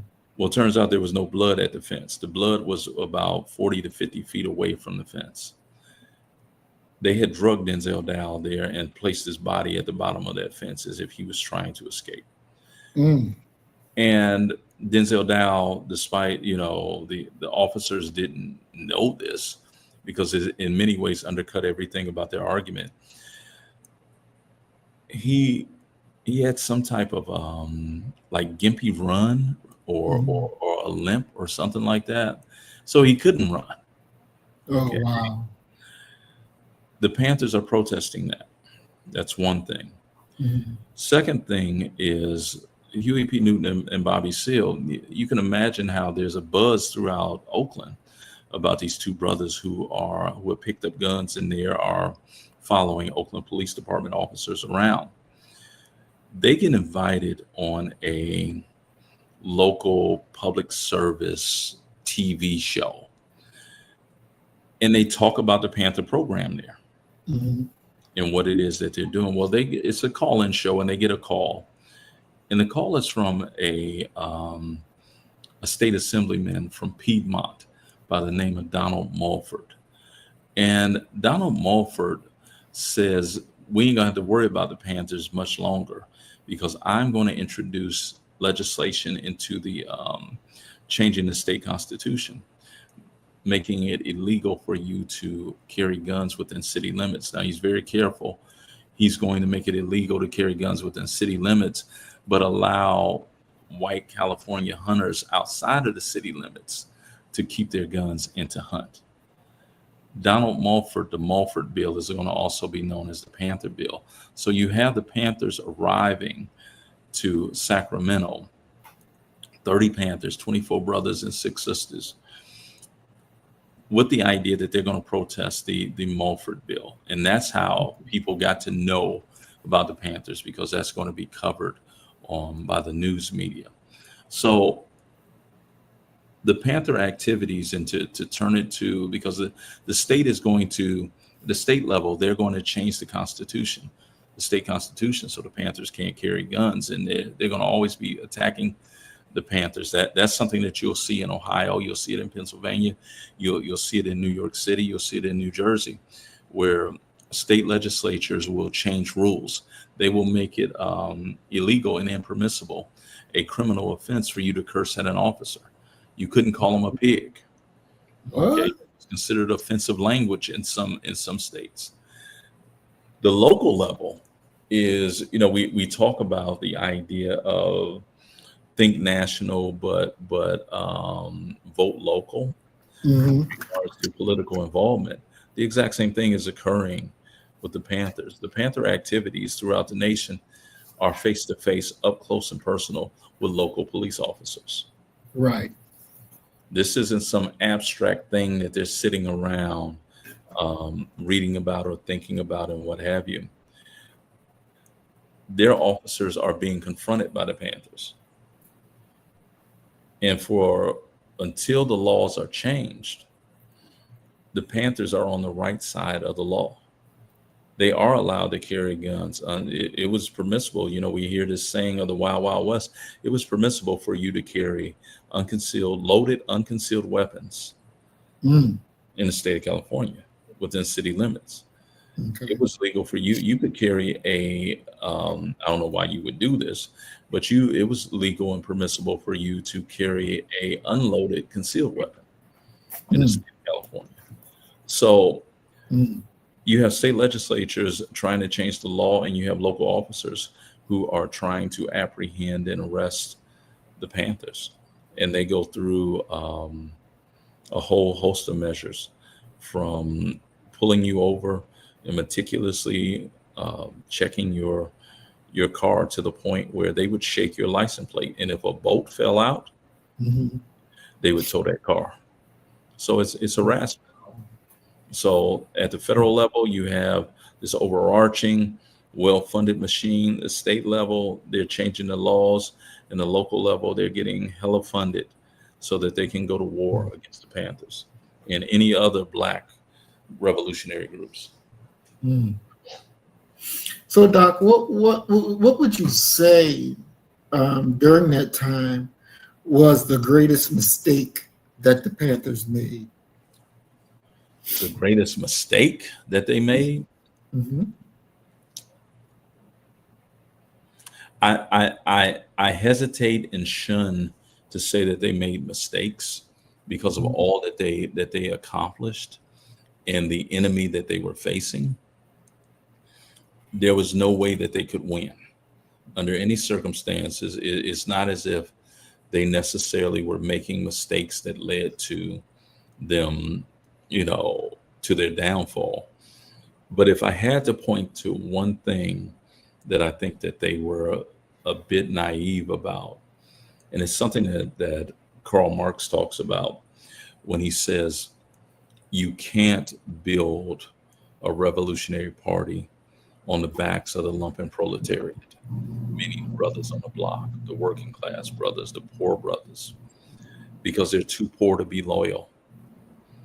And they're always in contact with the police, which means they're subject of being flipped and turning on you. They're open. They're really, many of them are for sale. That if someone were to give them $100,000, they would probably shoot you in the head themselves.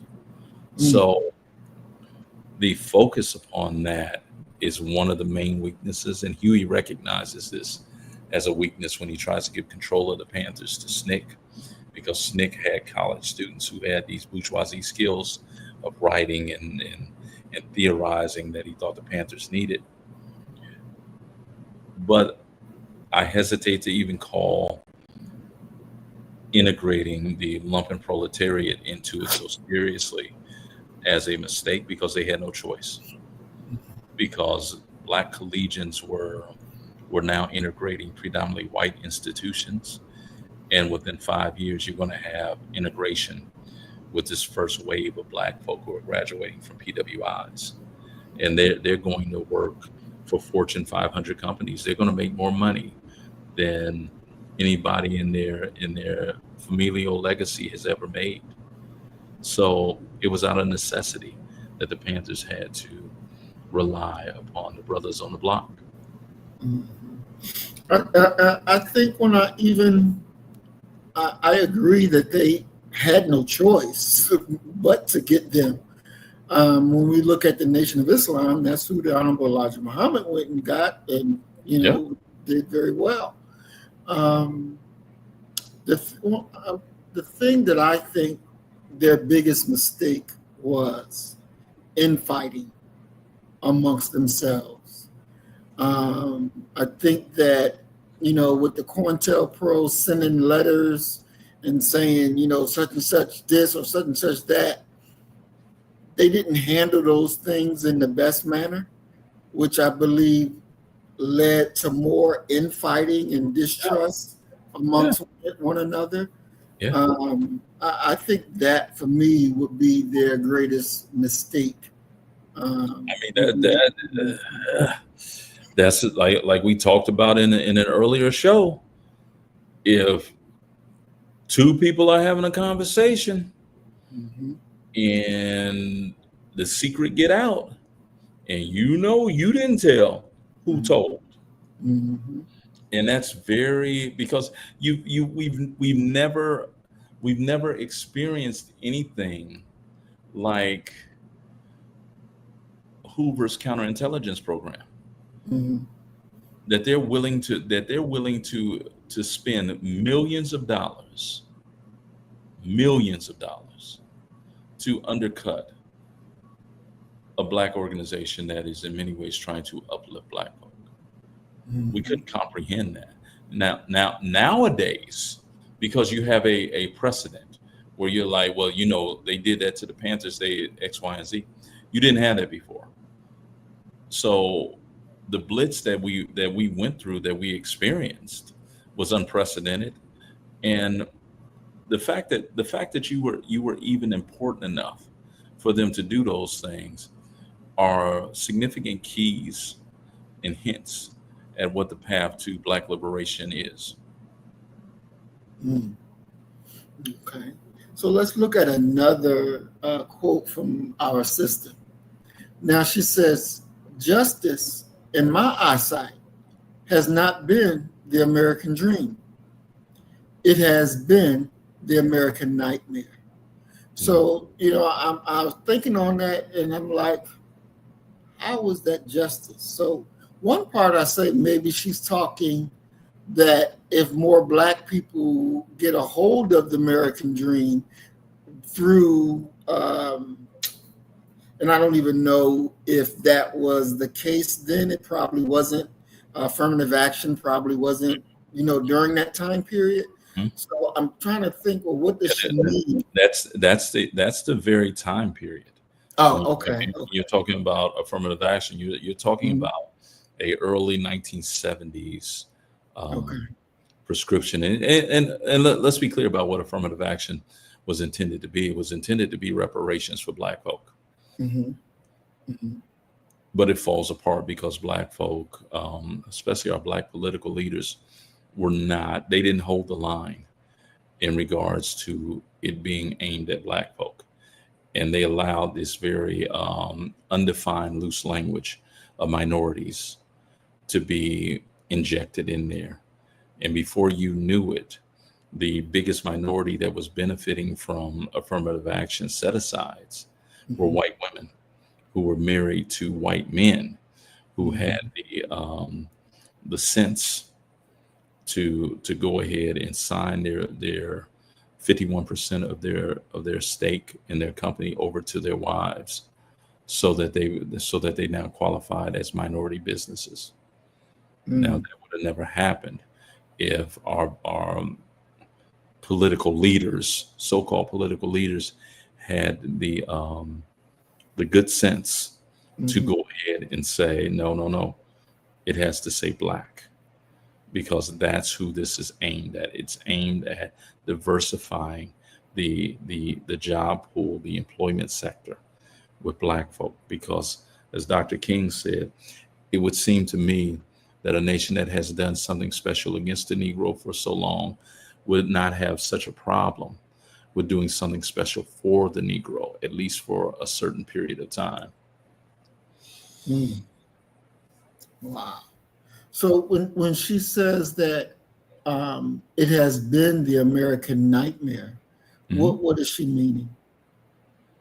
I mean, you look at the words of the great song, and I know that you know this song well, that done by Minister Farrakhan, that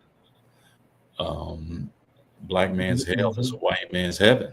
Right. That has been the curse of black folk in this land. That everything has been more difficult. Everything has been more problematic and troublesome for black folk. Even finding somebody to love, to marry, and to stay married to has proven to be more difficult, almost solely because of the things that flow off of blackness, poorer pay, more stress, and the list can go on and on and on and on. But it has in many ways been a nightmare for black folk, because here you are in a land where anything should be possible, and you see other people and other groups being able to make connections and to make these things happen. But ultimately, when you get to a pivotal point, you begin to recognize that many of the people who are gatekeepers and don't like you or your kind will do all in their power to prevent you from going forward, from advancing. And this is not anything that is exclusive to any socioeconomic class of black folk. You can find these same stories from PhDs to no degrees, that we've all had to face the brunt of prejudice, discrimination, and racism. Definitely. So, Doc Assata, she says, no one is going to give you the education you need to overthrow them. Now, as a professor, what is the role of the independent, Black-centered education in developing revolutionary consciousness and leadership in young Black men? And how do we build that alternative educational ground today? Is that possible in the age of Trump? Certainly it's possible. But what it calls for is the creation. The first thing it's going to call for is for Black thinkers and Black educators to lay their pride to the side and to understand what the actual goal is. The goal is not self-grandizement for yourself. The goal has to be uplifting black. We're talking, you asked about Black men, Black boys. That has to be the goal. Okay. And so I would argue, to be honest with you, that in the age of Trump, in some ways it's more problematic, but in other ways it should be easier to rally up solidarity amongst our people, because you see what it is. Let's be very clear that you see what it is, and there ain't no way that you don't see what it is. If you can't see what it is, then I'm left with no choice other than to say that you sold your soul to the other side, and you are not to be trusted with anything.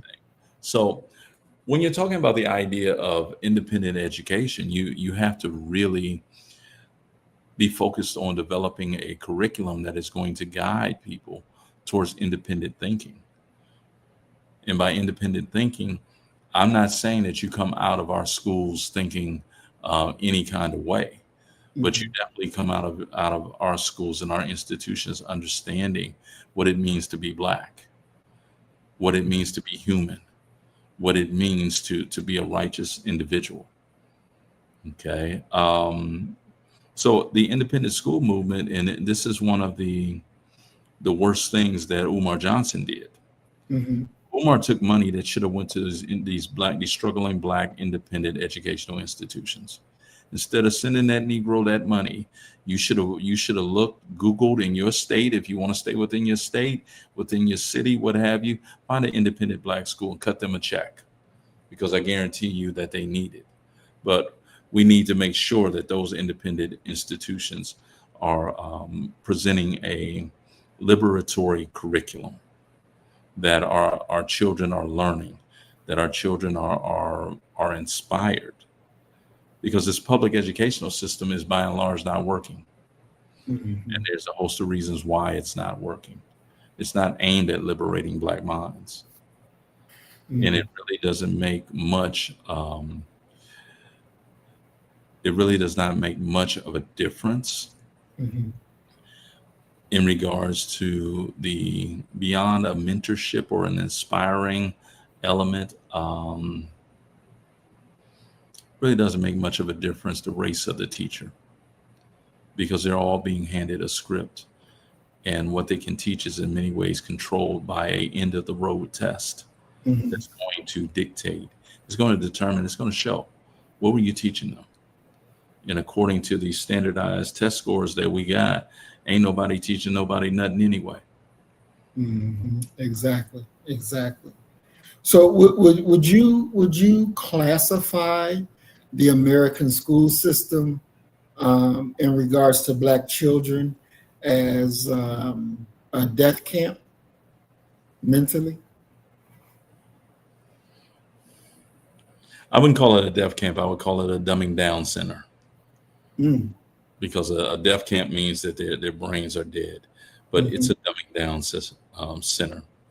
And I deal with it, and I see it on a daily basis. Right now, I had a young man who missed the first 4 weeks of class, the first 4 weeks. And he's had his one of his advisors come, shoot me an email about he wants to meet with me about how he can succeed in my class. Mm. Where does that come from? Mhm. And he ends up finally coming to class during the 5th week. And I was making a reference about the Great Migration in the American century, and how Black folk, when they migrated, they took culture with them. And I'm in Houston, Texas, and one of the worst things that I've ever encountered in regards to hip hop and hip hop culture, and Houstonians will go crazy in hearing this, is DJ Screw. Okay, Mm. until you done heard something chopped and screwed, you can't really comprehend how different these people are. Okay, Mm. sounds like a monster coming through your speakers. But I made the reference to DJ Screw. And so Mhm. after that class, he comes up to me, oh man, yeah, Screw, I'm part of a Screwed Up clique and blah blah blah blah blah blah blah. I can't believe that you know who DJ Screw is, and blah blah blah. And I'm like, of course I know who DJ Screw is. You get what I'm saying? You're right. But you have been inundated with the same history lessons from K through 12 to the point where you've disengaged, and Mm. you disengaged in many ways have denied yourself an opportunity to deal with someone who understands what you need to know Right. and understands how to make it so I look at it as a dumbing down center. And far too often for my students, when I introduce myself and I plead with them to give this class a chance, I explain, I asked them if they've ever seen if they've ever heard Erykah Badu's Bag Lady song. And she's from Dallas, so majority of them have heard Bag Lady. Mhm. I asked them not to be bag ladies. Mm. Hearing into my classroom all of the problems, all of the issues, all of the dumbing down that they've experienced in their K through 12 experience. Mm. You're eager to learn, prepared, and ready to engage with some intellectual curiosity.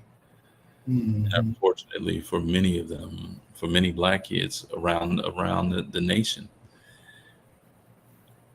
they've been dumbed down to the point where they really don't see any use for a life of the mind, and they just want to make money however they can make it, so that they can become capitalists and hyper consumers. And that's in many ways not a life that's worth living, from my estimation. Exactly. Exactly. She has another quote, but in the tradition of Black Power organizing, how do we take this emotional quote that she gave? We must love each other and support each other.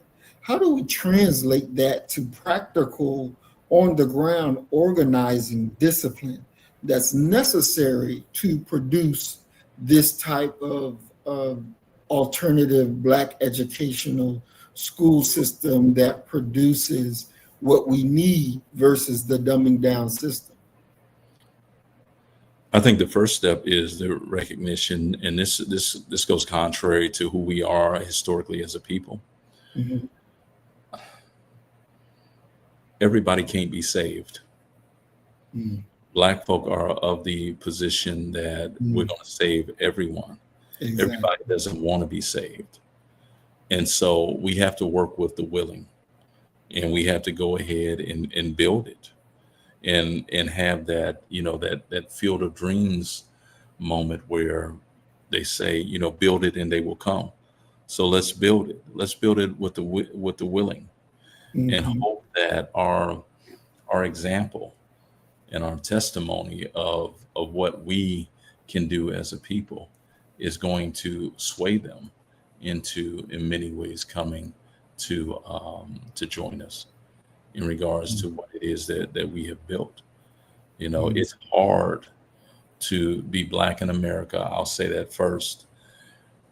And if it's hard to be Black in America, it's doubly hard to have confidence that Black folk can do anything. Because in many ways, you've never seen Black folk do anything. Right. So those of us who are the willing, Mhm. who are willing to engage and open-hearted, progressive, and ain't coming up in here with no doggone boule type shit. Mhm. Let's build. Let's make it happen. Mhm. And unfortunately, those people are few and far between with our people, but they're not unicorns. Mhm. Definitely. And so the last quote for tonight, she says, "Nobody has ever gotten their freedom by appealing to the moral sense of the people who were oppressing them." So to take that, are we to say that white folks have no morality? I think that oppressors have no morality, regardless of what their racial identity is or ethnic identity.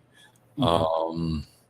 It's the act of oppression that is in many ways making people less human. It whittles away at your humanity until it's non-existent, because you're looking at the world through the ends justify the means situation, and when the ends you are seeking are riches and fame and purses and bags and steak 48 or wherever you want to go and eat, you can justify any and everything that you're going to do, that you want to do, and that you're going to attempt to do. So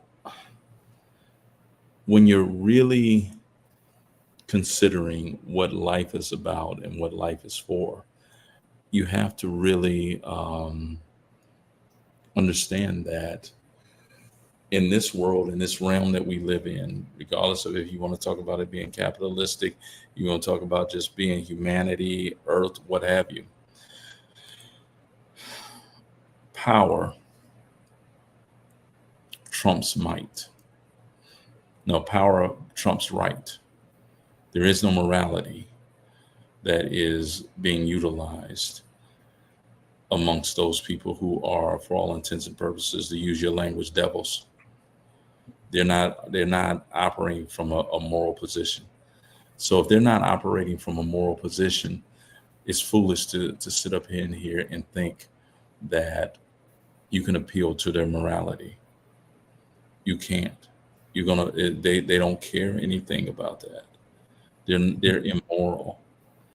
And so when you're operating with people who have a lack of morality,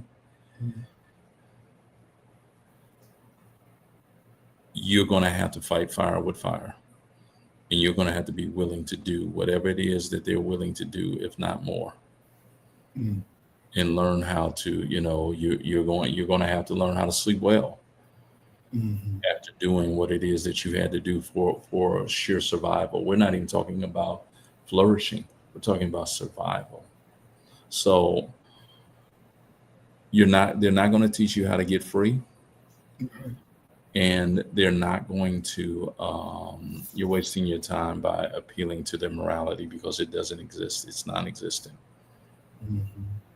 Is there a doc? Is there a difference, Doc, in your estimation between morality and humanity?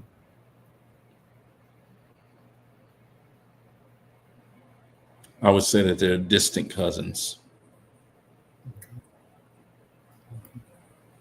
I think that morality is the ability for you to do what is right, even when there are no immediate consequences of doing it wrong. Humanity is the recognition of God's power. Definitely. All right, so we're going to move to closing comments. In your closing comment, here's a question I want you to answer.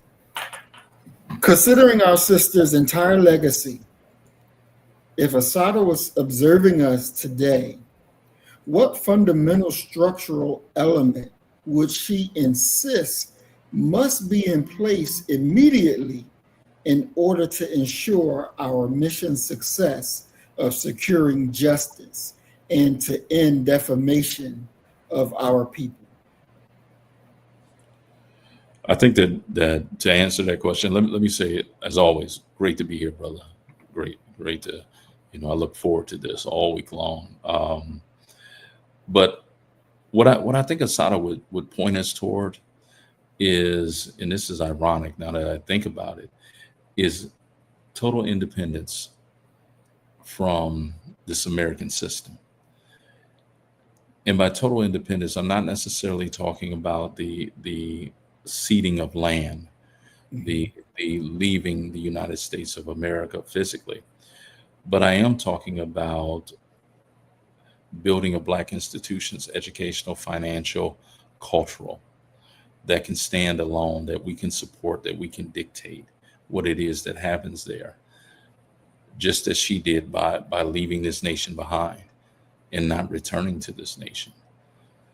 We can survive independently, and we can survive grandly, but on a grand scale. But we need to, in many ways, make some significant choices, and one of them has to be, what is our standard? And a question that has to follow that, what is our standard, is what do you do with people who do not meet that standard? Because they cannot stay in our midst. They have to go somewhere. And we cannot provide any care as to where that is. They have to find that spot where they belong. And those who remain, those will be the ones that we build with. Those who are willing to work and build something, that's who we're going to work with. And that's just what it is. So love yourself. Understand that your liberation is not going to flow from reading their books, attending their schools. It's going to come from taking a quote unquote non-traditional, unorthodox, rebellious, radical plan. Now, how do you find that plan? Go find some people like myself. We can guide you down that path and help you take some baby steps, some initial steps towards getting there, until you're able to walk and you know enough that you know where to go and look, and you understand what this game is. And peace, Assata. Rest well. Rest well. And I don't have a single doubt, not a single one, that you are in a phenomenally better place than this place that we're residing in right now. God bless you. And thank you for a revolutionary example. Definitely. I agree with that 1,000%. Do you think, and last question, but do you think it's possible that the spook that sat behind the door, that Dan Freeman. Yes, is that still possible today or no? In this climate right now, Yes. oh, he was let go. He didn't got that position no more. Mm. But in his let go status, he already knows what their plans were. He already knows how they operate. Mm. And that's a big part of the issue, that when you're going into a situation that may not be favorable to your people, it is your duty to not only survive in that position, but also to learn. Learn how they move, learn how they think, learn what their wants and their desires are. And then bring that back home like Dan Freeman would. Definitely. We want to thank our audience today. We got Tranquil in the house. Peace and blessings. We're glad that you're here. Brother Willie Rivers, peace and blessings. We're glad that you're here. Big Brother Roy, peace and blessings, Big Bro. We're glad you're here. And Emerald Modesty, peace and blessings, Queen. We're glad that you're here. And for the rest of those who did not chime in to the conversation but still stayed on with us, we thank you all. And we ask everybody to share and like and help push this video into the stream, because we definitely love our sister. She was a very strong warrior, and if her book you have not read, please go and read it. I didn't know about Evelyn's book, but I'm definitely going to go and read that book as well, because that's some very interesting information that I believe will be in that book as well. And then, and Doc, you finished your books, right? Or are you still writing? Yeah, you know what? I just finished one, and so we got one done. And we're coming up with a sort of a promotion type thing of how we're going to publicize the books and things like that. So, but it's done and it's ready to roll. All right, excellent. And we'll be able to purchase from Amazon. You can purchase from Amazon. You can purchase from me. Oh, okay. So either way, brother. Perfect. Do we need to go to Manhood Race Culture website to purchase the book? Or no, what? You know what? We're actually going to create a press for the books.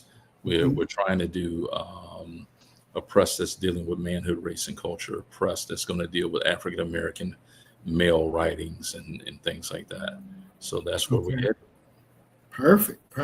Excellent. All righty, y'all. We have come to the end of our program, and this was a very, very good program. And we hope that our sister will be pleased with what we did today. I know that I'm definitely touched by the life that she lived, and reading her book to get to know more about her is definitely a great thing. So if you haven't read it, please go out and get it and read it. It will definitely help you to understand the different processes and the type of different situations that she was consistently in. Much love to her, because she loved us before we even knew and understand who us was. So as we always say, you kill the nigga in you, I'm going to kill the nigga in me, and our God will reign supreme. We are Black first, today, tomorrow, and forever. Love you, family. Peace and blessings. Assalamu alaikum. Shalom. Peace. So you better get the message and get it straight. You're going to need some bridge work. It's simple as that. Because we're living in judgment. We're living in implementation.